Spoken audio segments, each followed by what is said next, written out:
ప్రభు నా స్తోత్రం. మీ అందరికీ నా వందనాలు.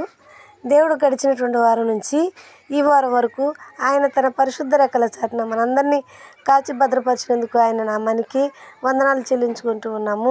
ఇదిగో ప్రభువు చెప్పిన వాక్యం ఏంటి అంటే, ఎవరైతే నా నీతిని అనుసరించి నడుస్తారో నా రాజ్యము వాళ్ళకి నేను ఇస్తానని దేవుడు చెప్తా ఉన్నాడు. కానీ దేవుని మాట మనం వినకుండా ఉంటున్నాము. యథార్థంగా ఉండాలి అని ఎవరు ఆలోచించడం లేదు.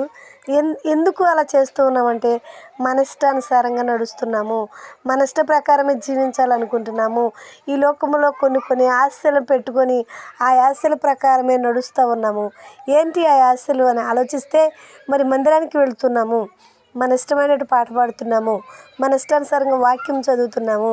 అయితే ఆ వాక్యాన్ని విని దాని ప్రకారం నడవడం లేదు.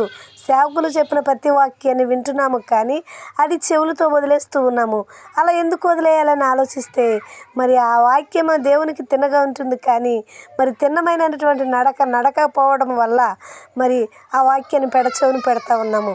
మరి బైబిల్లో కూడా చూసినట్టుగా మరి ముళ్ళ పొదల్లో పడిన విత్తనము అణిగారిపోయింది, బండ మీద పడిన విత్తనము ఎండిపోయింది, తర్వాత సదునైన భూమి మీద పడిన విత్తనం ఫలించినట్లుగా మనము చూస్తూ ఉన్నాము.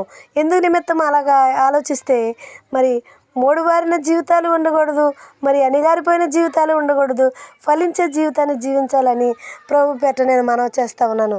ఫలించే జీవితం ఎక్కడి నుంచి వస్తుందంటే, అది మా హృదయంలో నుంచి పుట్టాలి. హృదయంలో చెడుని తీసేసుకోవాలి.